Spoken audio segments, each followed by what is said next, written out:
So I've got a final set of panelists. You're familiar with most of them. Charlene, you're probably not familiar with. Grab your book. Do you have your book with you? All right, I have to do the plug for the book. This is a woman on a book tour. I understand she's also autographing. If you can, I don't know how you're going to do the autographing, but go to Amazon, you get the book. She's a noted author. She's smart. I've worked with her remotely on the web for some years. She claims she doesn't know anything about telecom. I said, don't worry about that. Talk about social networking. Talk about what you know. You got the book. Do that. What I'm going to do is allow each of the panelists in this order to say whatever they feel like.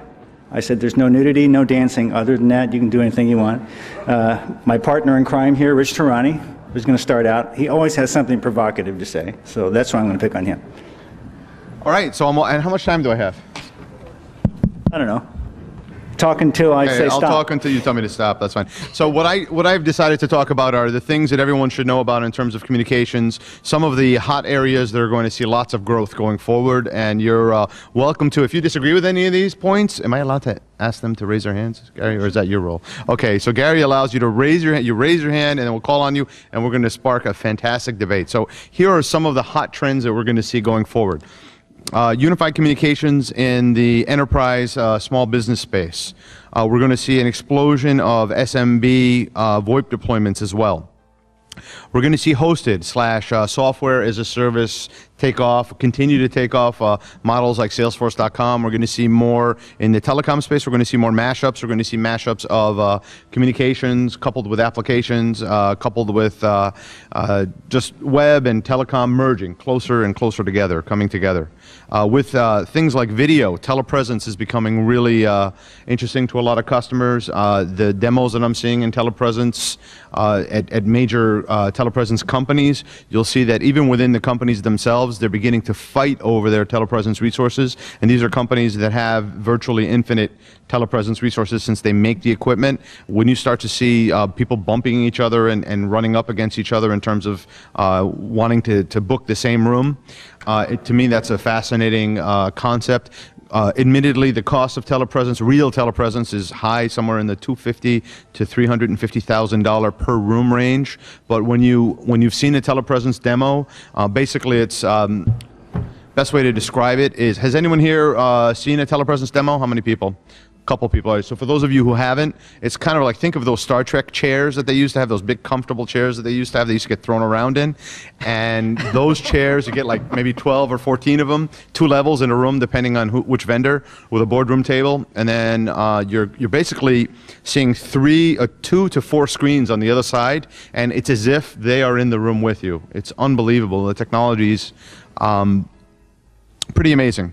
Now, it's becoming somewhat watered down in terms of what telepresence is being defined as by other vendors. I've seen vendors with products that are called personal telepresence, which are screens that are like this big. So anyway, the point is, I guess, that telepresence is going to grow. It's going to grow in terms of its need for interconnection. So there's an opportunity to interconnect all these telepresence systems with the different protocols and the different and different codecs and try to figure all that out. So there's an opportunity for service providers. Another hot area is FMC. Unbelievable, fixed mobile convergence. Lots of definitions for this. I just think of it as the ability to have a device that roams seamlessly between a service provider network and an enterprise network, which could be Wi-Fi. Lots of ways of doing this. You could see fixed products, which you could just plug into your enterprise infrastructure, and it will handle it. You will also see extensions off the PBX that will do this. You can also see service provider solutions, which will work with the PBX. Lots of opportunity there. I think FMC has the potential to be a big change agent. We're beginning to see some mobile service providers adopt it quite readily, like T-Mobile's got an at-home service. I can't remember the exact name, but their service lets you use Wi-Fi at home, and you can also use the T-Mobile network when you're not in your house. Open source, I'm seeing explosive growth, not only in the enterprise, I'm also seeing it, I shouldn't say enterprise, in the small business. I'm also seeing it in the service provider space, and a lot of that's powered by Asterisk and boards from a variety of vendors that support the open source software or open source servers. The reason that it's compelling is because it's inexpensive, it's flexible, and you can do a lot of things with it. So that's another area to keep an eye on. WiMAX. I'm not going to say WiMAX alone as a technology because there seems to be a WiMAX LTE battle brewing, and I don't really know who's going to win, and I don't know if anybody knows who's going to win, but I know that the WiMAX vendors that I talk to are hurting because they've got a whole bunch of standards issues that vendors are waiting to have settle, and they had one standard and then they had another standard, and now there's LTE, so service providers are kind of on hold, and there's a glut of equipment in the market. I mean, WiMAX vendors have got to be struggling right now. The ones I talk to are in an interesting position. However, there are parts of the world which really need WiMAX right now. They don't have the infrastructure. They're not going to lay cable. It takes too much time, money, energy, effort. So there will be a number of players that make it through, but then the question becomes, is LTE going to be a more dominant technology or WiMAX, and which way do you go? That gets us to femto and pico cells and having the cells in homes and offices and things like that, where you wouldn't even need FMC. There looks like there's some potential there too for that to be a relatively large part of the market. And with that, those are my top points on things that you should be aware of and the future of telecommunications. And of course, I think it goes without saying that voice peering is here to stay, and it's going to be a huge decade for voice peering. Which is different than the year of voice peering. Let's be clear about that. This is, well, the year of voice peering I declared. Don't say that. That was 2006, I believe, was the year of voice peering. Don't ever say that. Well, it came and went, and now we're going to the decade of voice peering, which will be a press release hitting the wires tomorrow between TMC and Charlene. Classic market research trick, right? When you miss the deadline, it's a decade. No. Okay, Alan, you're a consultant. Your job is to tell people what to do, what not to do. Tell them what to do, what not to do. Okie doke. Well, I'll keep it relatively focused after sort of Rich has really covered most of the issues I think that we could possibly discuss. I'm sorry. It's okay. But I think that what I'm going to really provide is a summary from the session that I moderated around Telco 2.0, Voice 2.0, making money together, ? I think that what I tried to do with that session is bring in operators who are doing something in this space. And we saw from Telecom Italia, from Orange, and from Swisscom, the fact is that operators are focused on exposing capabilities from their networks.